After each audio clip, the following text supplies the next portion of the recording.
Herkese merhaba arkadaşlar.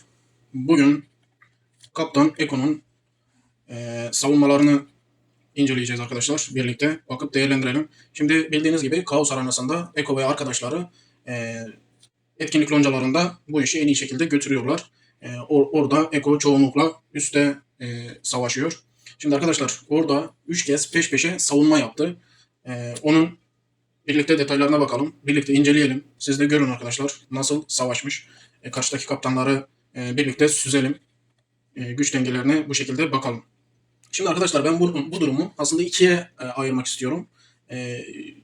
Birincisi art arda vurup karşı taraf art arda vurup ama arasında dakika ya da saniyeler farkıyla bu durumu ayırmak istiyorum. Çünkü bunlar çok ayrı bir durum. Arada atıyorum mesela dakika farkı vardır. Orada işler biraz daha farklı. Ama saniyeler vardır, saniyeler vardır. Burada işler daha bir farklı konuma gelebiliyor. Şimdi burada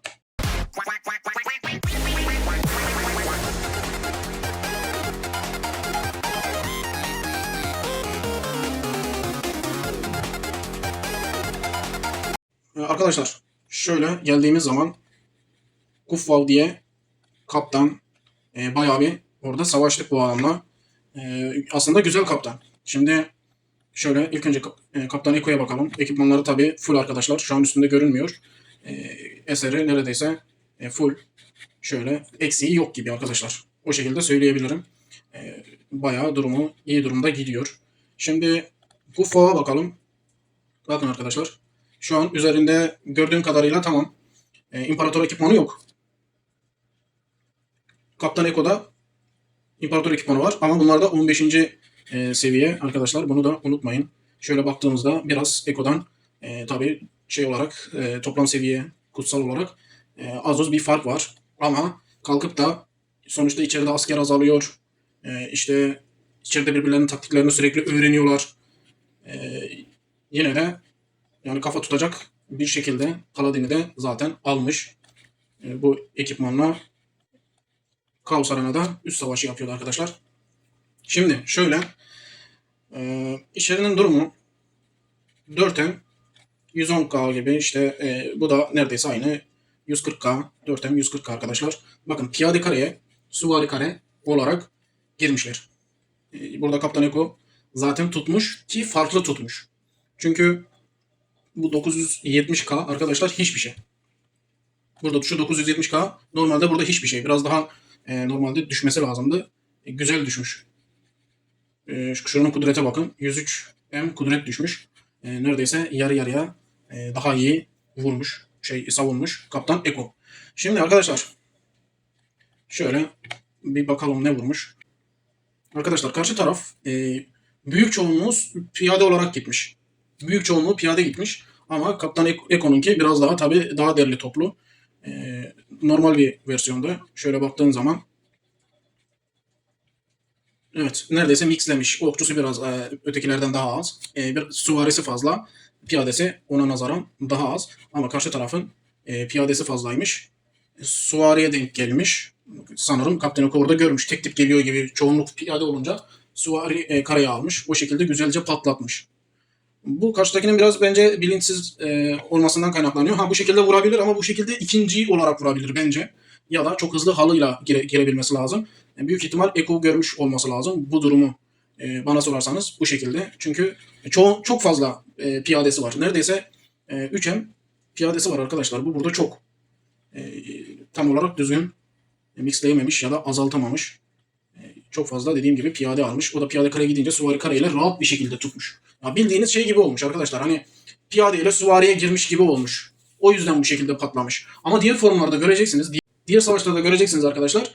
Orada mesela formlar tam tersi olsa bile Eko'nun savunduğunu göreceksiniz. Yani burada şunu baz almayın. Piyade kareye süvari kare. Süvari kare piyade kareyi yer gibisine bakmayın. Burada sadece piyade çoğunluk karşı taraf süvari kareyle rahatça savunmasını yapmış. Arkadaşlar eski tip görüş bir nebze artık yıkılmış durumda. İşte süvari kareyle piyade kareye vurdum aldım. Okçu kareyle süvari kareye vurdum aldım casına bir durum artık yok.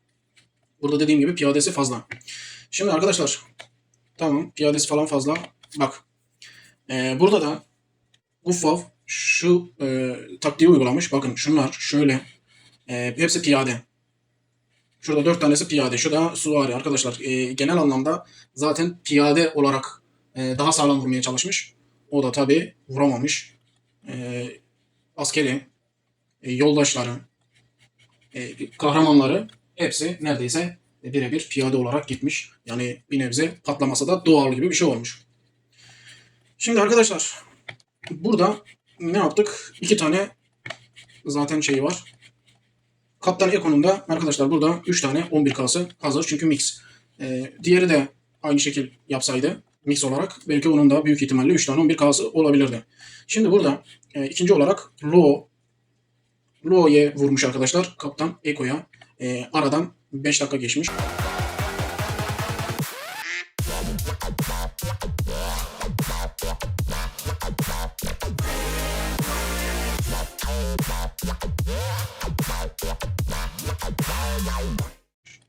Şimdi şöyle baktığımız zaman içerideki asker sayısı 4'ten 300K.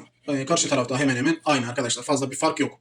Burada giden kudretlere bakarsanız zaten genel anlamda gidişatın ne konumda olduğunu anlayabilirsiniz.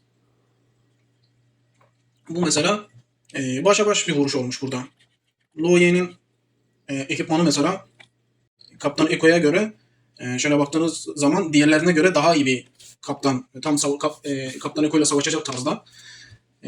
Çünkü ekipmanı imparator ekipman. Karşılaştırmasını bunu bu şekilde yapabilirsiniz. Şimdi tabi bunun da eksikleri vardı. Şimdi arkadaşlar bakın menzil kareyle vurmuş. Suvari kare Eko almış. İşte daire gördünüz değil mi? Kaptan Eko'nunki suvari kareydi. Diğerinki Gufav'ın piyade kareydi. Ne oldu? Gufav alamadı mesela. Ama burada aynı şekilde menzil kare, suvari kareyi normalde yenmesi lazım ona bakarak. Ama içerideki askerlerin işte gidişatı, yoldaşları falan bunların hepsi bildiğiniz burayı değiştiriyor. Ya bunlar mix olsalar bile burada suvari kare okçu kareyi yiyebiliyor. Okçu kare piyade kareyi yiyebiliyor. Ya bu durumlar buralarda normal. Şimdi burada suvari kare olarak Eko Loye'yi yemiş. Ekipmanını size gösterdim. 4 tane zaten İmparator ekipmanı vardı. Büyük ihtimal zaten mix vurmuş. Ama dediğim gibi ikinci saldırının arkasından 5 dakika falan geçmiş. Tabi o anda doldurmalar oluyor. Hızlıca doldurmalar oluyor arkadaşlar. Şimdi burada baktığımız zaman bakın 3 tane 11K'sı var.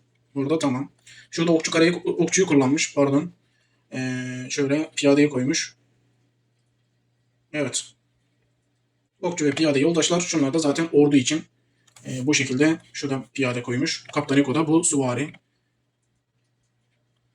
Şimdi içeriye bakalım arkadaşlar. İçeride adam zaten okçu kare vurmuş. Piyadeyi aynı şekilde bu da fazla tutmuş. Ama tabii ötekine göre o kadar abartmamış. Tek tip de gitmemiş zaten. Mix vurmuş ama piyadeyi fazla kullanmış. Kaptan Eko burada ne yapmış? Suvariyi arttırmış ötekine göre. Suvarisi fazla. Bunun da piyadesi fazla. Evet. Zaten okçusuna denk gelmiş mesela. Okçu kare savunduğu için. Kaptan Eko da suvari savunmuş. Ondan sonra okçusu bitince zaten piyadesine geçmiş arkadaşlar. Gördüğünüz gibi en çok kaybı ikinci olarak piyade olarak yapmış. Eko'daysa zaten suvariler okçuyu yemiş. Yani burada piyadeye geçse bile piyade neredeyse piyadeye vuruyor gibi bir şey olmuş. Hem suvari hem piyade burada ikinci olarak burada piyadeyi beraber yemeye başlamışlar. Yani burada da suvari kare olarak arkadaşlar okçu kareyi yemiş. Ha çok ahım şahım bir farkla mı? Değil arkadaşlar. Çok ahım şahım bir fark yok. Çünkü karşıdaki kaptan Eko kadar sağlam bir kaptan. Bu şekilde bir sonuç olmuş. Zaten gördüğünüz gibi 10 arada fark var. Fazla bir fark yok. Şurada da zaten belli oluyor. 1.680'e 1.460 olarak zarar görünüyor. Şimdi arkadaşlar son olarak şuraya geleceğim. Burada da 9 dakikalık bir fark var aralarında. Şimdi Tigran 82 demiş. Tigran arkadaşlar ekipmanları 15 seviye.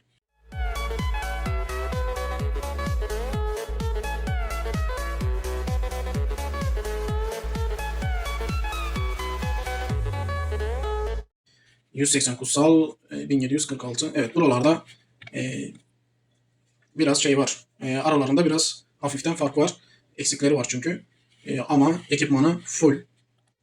Sadece kutsamada falan birazcık fark var. Bir de kale yıldızında aynı şekilde biraz fark var. Ama bunlar ahım şahım bir mevzu değil.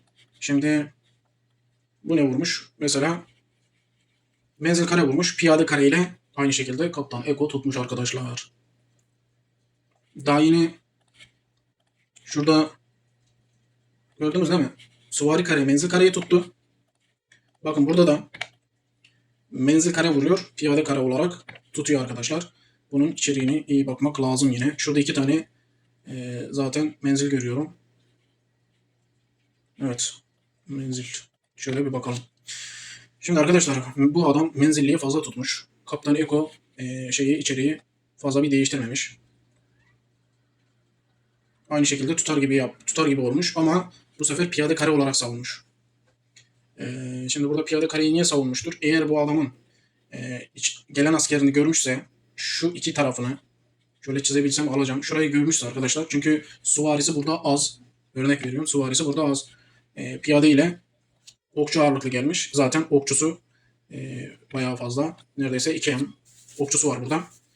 Piyade olarak rahatlıkla tutmuş.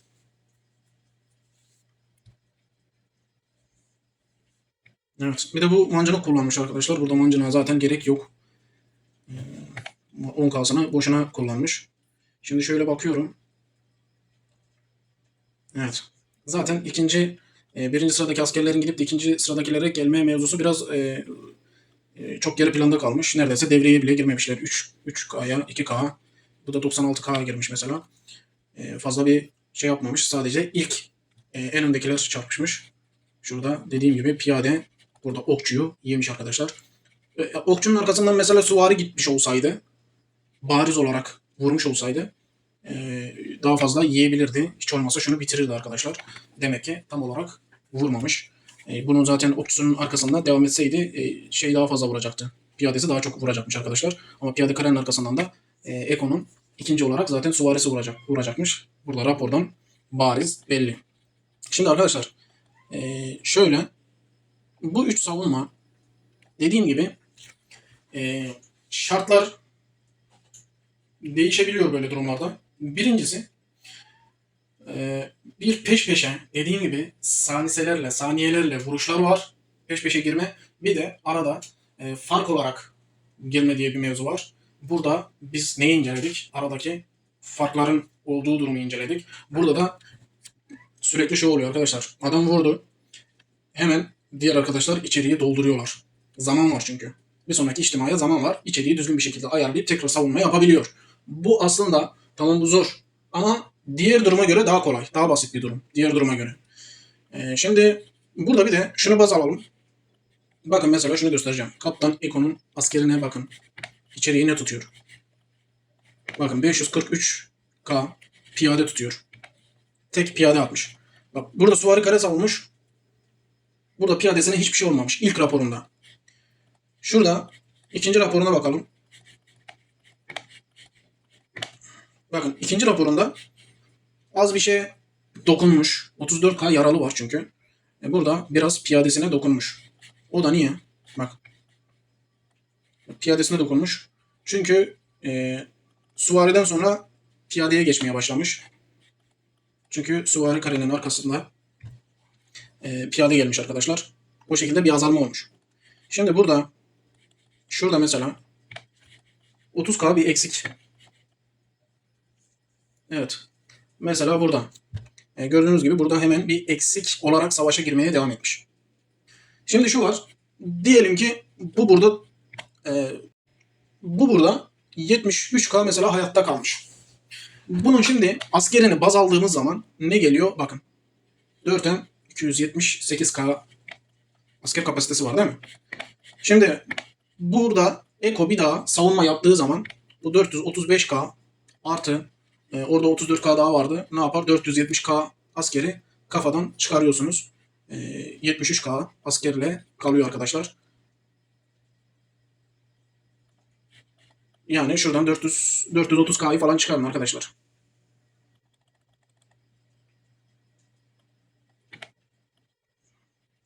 Evet, buradan 430K'yı çıkarıyorsunuz arkadaşlar. Kapasite olarak diyorum. Bunu da bu şekilde söylemiş olayım. Yani içeride ne kadar kendi askerini azalttırmazsa kendisi için o kadar iyi. Eğer ki azalırsa o zaman sıkıntı, çünkü asker kapasitesi artınca karşıdaki adamlar zaten neredeyse aynı güçteler. Adamlar rahat bir şekilde içeriği alabiliyorlar. Ama burada 3 tane raporda gördüğümüz gibi arkadaşlar alamadılar.